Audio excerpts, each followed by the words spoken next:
तसेच अमरावती जिल्हा, अकोला जिल्हा, वर्धा जिल्हा, भंडारा जिल्हा, त्याच्यानंतर यवतमाळ जिल्हा,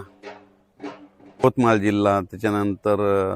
नांदेड जिल्हा, ह्या परिसरात बी पाऊस पडणार आहे, पण तिकडल्या प्रमाणात म्हणजे खूप कमी राहणार, तिकडे जरा जास्त राहणार नाही अवकाळी, म्हणून हे अंदाज लागतात. खरा पाऊस मात्र तुम्हाला एक सांगतो दक्षिण महाराष्ट्राकडे होणार आहे. मग दक्षिण महाराष्ट्राकडे तुम्हाला सांगतो बीड जिल्हा,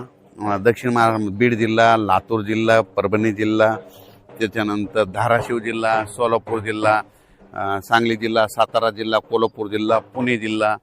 त्याच्यानंतर अहिल्यानगर, मुंबई, पुणे, इगतपुरी, इकडं नंदुरबारपर्यंत, इकडं नाशिक, येवला, निफाड ह्या पट्ट्यामध्ये जरा संभाजीनगर,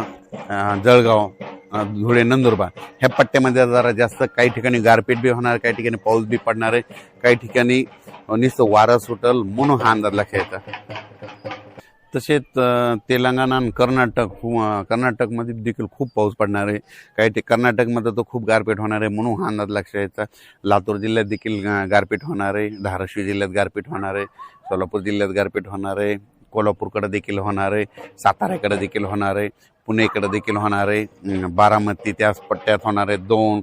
बारामती 2 त्या पट्ट्यात देखील गार होणार आहे, कडाष्टी बीडकडे त्या पट्ट्यामध्ये देखील काही भागात गारपीट होणार आहे, त्याच्या अहिल्यानगर जिल्ह्यात देखील गारपीट होणार आहे, म्हणून हा अंदाज सर्व शेतकऱ्यांना लक्षात येतं. म्हणजे सांगायचं झालं तर काही ठिकाणी गारपीट होईल,